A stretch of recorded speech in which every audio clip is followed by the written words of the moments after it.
राणा साहब क्या समझ जलालपुर जट्टा का जलसा, उसके बाद नून लीग अब क्या सोच रही है? बिस्मिल्लाहिर्रहमानिर्रहीम अस्सलातु वस्सलामु अलैका या सय्यदी या रसूल अल्लाह अस्सलातु वस्सलामु अलैका या सय्यदी या हबीब अल्लाह। देखें यार सर, अगर तो आप जलालपुर जट्टा के जलसे को समझते हैं कि मुस्लिम लीग नून की कामयाबी है, तो इससे अगर ये कामयाबी है तो फिर मुस्लिम लीग नून मुझे नहीं लगता कि पंजाब क्या पूरे पाकिस्तान से भी इस जलसे की बुनियाद पर कोई नशिस्त जीत सके।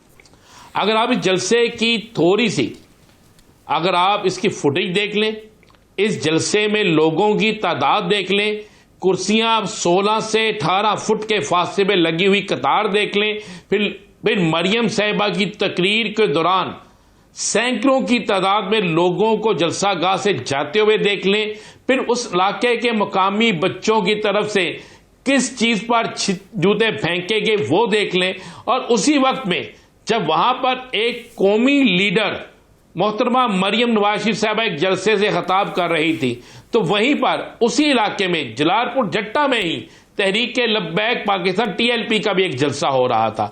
उसकी और उसकी तादाद में जमीन आसमान का फर्क था, यानी टीएलपी का जलसा उनसे कई गुना बड़ा था, और मुस्लिम लीग नून का जलसा जहां से लोग वापस जा रहे थे वाले नाम या किसी और बुनियाद पर लाया जाता है।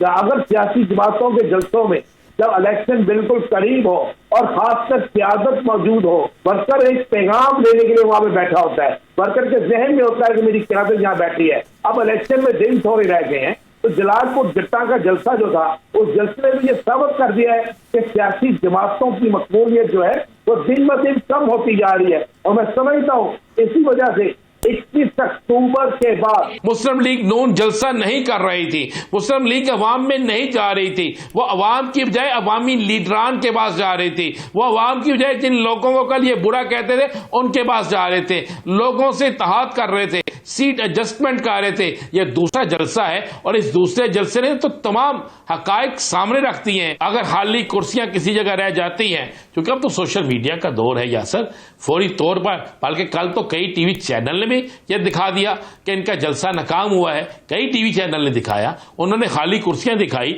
उन्होंने सब कुछ दिखाया। तो जब ये चीजें चलना शुरू हो जाए टीवी पे और जब ये सोशल मीडिया पे आना शुरू हो जाए, तो हकीकत खुल जाती है कि इलेक्शन में किस जमात की क्या पोजीशन रहेगी, इलेक्शन में कौन जीतेगा कौन हारेगा, इलेक्शन में किसकी कहां पर क्या पोजीशन होगी, ये तो बिल्कुल वाज़ेह। जहांगीर तरीन साहब जो है वो किसी सूरत में भी अपने उन लोगों को जो इनके साथ खड़े हैं, जो इनकी जमात में आए और आकर एक्टिव हो गए, उनको किसी सूरत में भी महरूम नहीं करना चाहते नशिस्त है। तो नून लीग के अंदर से एक बड़ा ग्रुप निकलकर बाहर आ जाएगा और नून लीग को शदीद मुजाहमत का सामना करना पड़ेगा। और अगर नून लीग उनसे सीट एडजस्टमेंट उस तरीके से नहीं करती, तो फिर वो मुस्लिम लीग नून को छोड़ के अपना इलेक्शन लड़ेंगे, उसमें जीत या हारते वही करेगी, उससे भी नून लीग को ही नुकसान होगा। उससे दूसरी जमात से नहीं है, उसको नुकसान जो होना है तो होना है, उसको होगा। बाकी जहां तक जीडीए की बात है, जीडीए बिल्कुल वाज़ेह तौर पर नून लीग से नाराज है। मेरी जीडीए के कुछ लोगों से बात हुई, बताइए नून लीग जो है वो अपना माजी नहीं बोलती। नून लीग ने हमसे वादा किया, मुज़ाकरात की बात की, मुज़ाकरात शुरू हुए और फिर ये अचानक हमें दरमियान में छोड़कर चले गए। इसलिए अब हम अपना पार्लियामेंट बोर्ड बना रहे हैं, अपना इलेक्शन लड़ेंगे, अपनी इलेक्शन लड़के अपनी सीटें जीत कर हम इन्हें दिखाएंगे। इस वक्त सूरत हाल है। अब नून लीग जो है इससे हट के मैं आपको खबर देता हूँ, नून लीग अब करेगी जाके इत्तेहाद जहां केपीके के अंदर मौलाना फजल ने वहां से इत्तेहाद किया, अब वहीं पर ये परवेज खटक साहब से भी इत्तेहाद करने जा रहे हैं। अब वहां प्रॉब्लम यह है कि अगर ये परवेज खटक से इत्तेहाद करते हैं तो मौलाना साहब नाराज होते हैं, और अगर ये परवेज खटक से इत्तेहाद नहीं करते तो फिर कोई और इनसे नाराज हो जाता है। जबकि परवेज खटक साहब का आज मैंने बेचारा का जो उनकी गुफ्तगू है वो सुनी और मैं सुन के हैरान हुआ कि वो कह रहे हैं कि तहरीक इंसाफ में 4 साल कैप्टन की ये हुकूमत ठीक नहीं थी। तो 4 साल क्यों आप उस हुकूमत के हिस्सा रहे? परवेज खटक साहब को ये भी जवाब देना चाहिए था।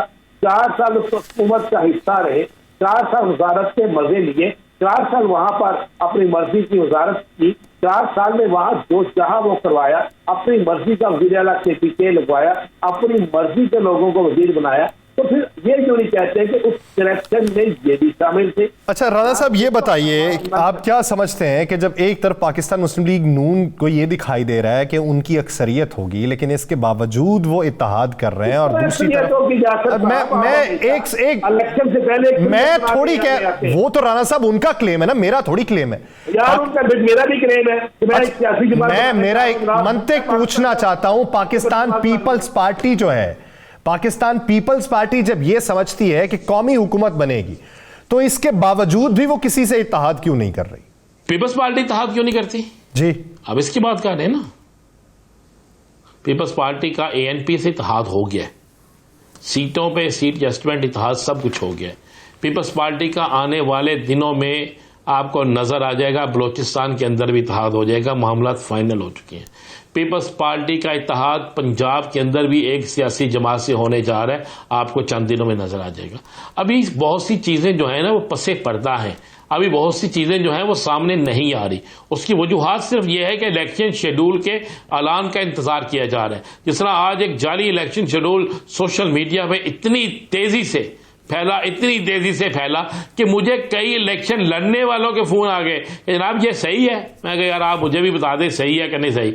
उसके बाद फिर इलेक्शन कमीशन की तरफ से ऐलान हुआ कि जाली शेड्यूल है, हमने कोई शेड्यूल अभी जारी नहीं किया, और उम्मीद है कि इस हफ्ते जब शेड्यूल जारी हो जाएगा तो उसके बाद आपको ये जोर तोड़ की सियासत, आपको ये सियासी इत्तेहाद, आपको ये बड़े बड़े नए सियासी नाम एक दूसरी सियासी जमातों में जाते हुए, कई सियासी पंचे अपने घोंसले छोड़ते हुए। इसके अलावा पीपल्स पार्टी एएनपी इत्तेहाद फाइनल हो चुका है, हस्मी मराहल में जा चुका है, मीटिंगें हो चुकी हैं। इसी तरह अब पीपल्स पार्टी जो है वो आपका चेनपाओ के साथ बात कर रही है, पीपल्स पार्टी जो है वो बाकी और दीगर दलों के साथ बात कर रही है। और हो सकता है मैं आपको ये भी बता दूं, पाकिस्तान पीपल्स पार्टी का बलोचिस्तान के अंदर दुनिया इस्लाम से इत्तेहाद हो जाए। ये भी हो सकता है केपीके पे ना हो लेकिन बलोचिस्तान के अंदर हो जाए, लेकिन उसमें पाकिस्तान मुस्लिम लीग नून को एतराज नहीं होगा। कई साल उठा के देख लें आप, सारी जमातें इक़्तिदार में भी हैं, सारी जमातें अपोजिशन में भी हैं। ये वह सूबा है जिसमें यह गेम चलती है। इसलिए मेरा नहीं ख्याल कि अब किसी को इस पर कोई ज़रा सा भी ये शक हो, ज़रा से भी ये चीज़ हो कि जनाब ये ऐसा नहीं ऐसा होगा। मेरे पास जो इतलात है वो तो यही है कि एक बड़ा इत्तेहाद जो है पीपल्स पार्टी बलोचिस्तान में करने जा रही है।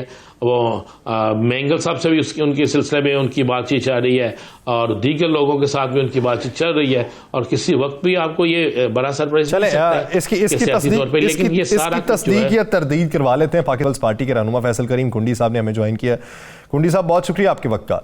कुंडी साहब, बात ये हो रही है कि जहां पे पाकिस्तान मुस्लिम लीग नून ये समझती है कि हम अक्सरियत हासिल करेंगे, इस सब के बावजूद वो छोटी जमातों के साथ इत्तेहाद करने के चक्कर में मेल मुलाकातें कर रही है। पाकिस्तान पीपल्स पार्टी समझती है कौमी हुकूमत बनेगी, लेकिन इसके बावजूद भी आप पंजाब में या केपी में अभी इत्तेहाद के हवाले से गूम की कैफियत का शिकार हैं। क्या वजह?